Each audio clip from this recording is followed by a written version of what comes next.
तो हम लोग उत्तराखंड से ही हैं, देहरादून से हैं। और जिस तरीके से पेपर लीक का मामला, मेरी खुद की बेटी इस पीड़ा से गुजर रही है। पूरा 1 महीना लगा उसको संभालने में और रो रो के, खाना नहीं खा के। ये जो पीड़ा है ना, ये या तो उनके पेरेंट्स जान पाते हैं या फिर वो बच्चा जान पाएगा जिसने नीट का पेपर लीक होते हुए देखा है।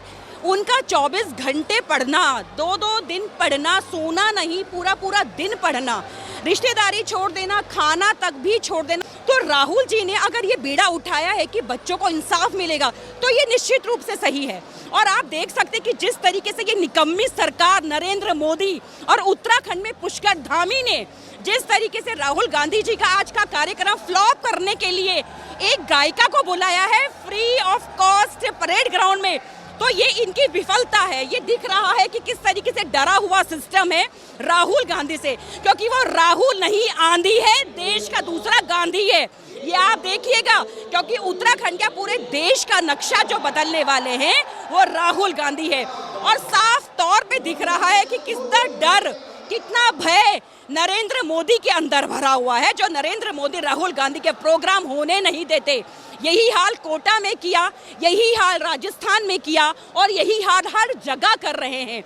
जाने नहीं दे पा रहे हैं राहुल गांधी जो, लेकिन वो राहुल गांधी है, वो कोई गलत नहीं कर रहे हैं। वो बच्चों की आवाज उठाने का काम कर रहे हैं, बच्चों को न्याय दिलाने का काम कर रहे हैं। उम्मीद आपको राहुल जी से दिखाई देती है? देखिए, पूरी उम्मीद है, क्योंकि आज उत्तराखंड में राहुल गांधी जी आए हैं तो यहाँ भी परिवर्तन जरूर है 2027 में, और पूरे देश में परिवर्तन बहुत जरूरी है, क्योंकि राहुल गांधी के जहाँ जहाँ कदम पड़ रहे हैं वहाँ सिर्फ अच्छा ही अच्छा हो रहा है।